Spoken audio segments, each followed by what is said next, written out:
Hack and slash action games come in all sorts of variety, from slow and methodical to cinematic and godlike to fast-paced cyborg ninjas and puckish devil hunters. But I think there's one game that really stands out. Bayonetta. Any action game fan would tell you how suave and cool Dante is, but it never really gelled with me to really sink my teeth into the franchise and make videos it is about. Sorry, Mr. Gaming Brit. At its first glance, it has all the bells and whistles of an action game with its laundry list of combos and unlockable movesets. But dig deeper after hours into it, that's when you notice the game's hidden yet important move, dodge offset. This lets you pause your combo and resume it after a dodge by holding down the respective combo move along with the dodge. Now this might seem like an insignificant mechanic, as the first thing you learn about using your dodge properly is with the combat move Witch Time. It's not only a pithy marketing term, but also gives you a few seconds of slow motion as a reward for you dodging an enemy's attack at just the right time. This might feel like the game's most interesting mechanic and is also heavily advertised in trailers and such. But I think most of the combat and moveset are sort of designed around the dodge set, as everything you do is almost certainly to get higher combos and more rewards to get a better final score. This is even reinforced with the enemy design in Bayonetta, as they're usually more fast and aggressive. Some of them even have chains of attacks that lock you in and deal a ton of damage with no room to dodge. But Bayonetta gives you heaps of tools to deal with its enemies, and scores you based on your combos, damage taken, and the time you took. Maybe also the level of sultriness in your style, but that's just me. One way the game kinda teaches you to get good combos is to perform wicked weaves. Simple ones like punch kick punch is an easy one to perform, but gives you less combo points overall. The harder ones like punch punch kick punch, which does an uppercut, and punch punch kick kick, which puts the foot down for massive damage, are tricky to perform when there's a bunch of enemies around. So to keep your combo going instead of dodging or restarting it, dodge offset lets you use your defensive options, including Witch Time, to continue where you left off and complete a combo. This might feel overwhelming to a newcomer in his first playthrough, but Platinum designs the game in a way that is satisfying to a newcomer as it is to a combo mat professional. I've talked about this and how they instill depth into games that you wouldn't normally see in my Vanquish video. Bayonetta is filled with action design principles that help with the combat flow and engagement to a larger degree.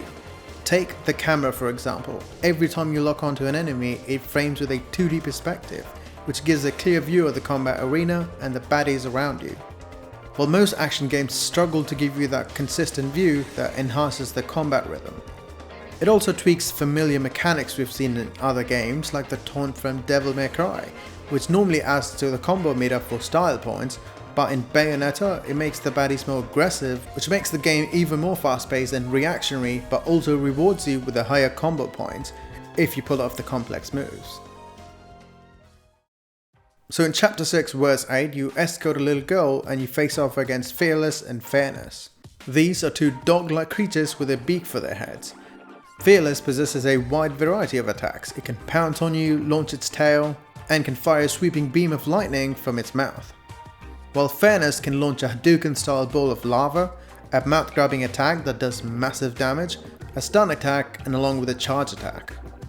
There's also other quirks like they can grab you mid-air. Fairness can be stunned by baiting him into a wall.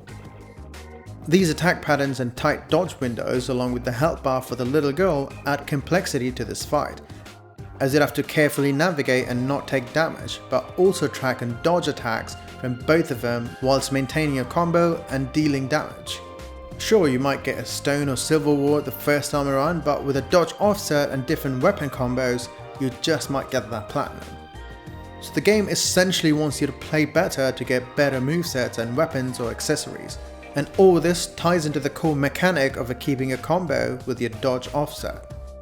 I personally never cared for combos in action games, as the games never really encourage you to do so by nudging you with its gameplay design. I was playing the Swindle the other day and the game has a 100-day time limit for its 6-stage heist. This encourages the player to get greedy and do stupid things that can kill your character, or have a tense level where you escape by the skin of your teeth. If there was no limit, most players would just play it safe every level and do the most boring heists. This shows how one might not get into the game at all if the game doesn't encourage you to play it the most fun way possible, like the Swindle or Bayonetta. But I hope you took something away from this video about Bayonetta that makes you want to play it if you haven't. We've seen other action games take cues from Bayonetta, like God of War with its step dodge that lets you continue a combo after you dodge. But it doesn't enhance the combat as much as Bayo does. If a mechanic is the beating heart of a game, it needs to shine through and make an impact through its core gameplay loop. It might be well hidden in the menu screen, but it can still redefine the entire game's appeal. Hey, thanks for watching. This is your typical end of the video spiel, where I ask you to subscribe and like the video. You don't have to, but there's an option to do it. And let me know what your favorite action game is in the comment section below. I'll see you in the next one. Cheers.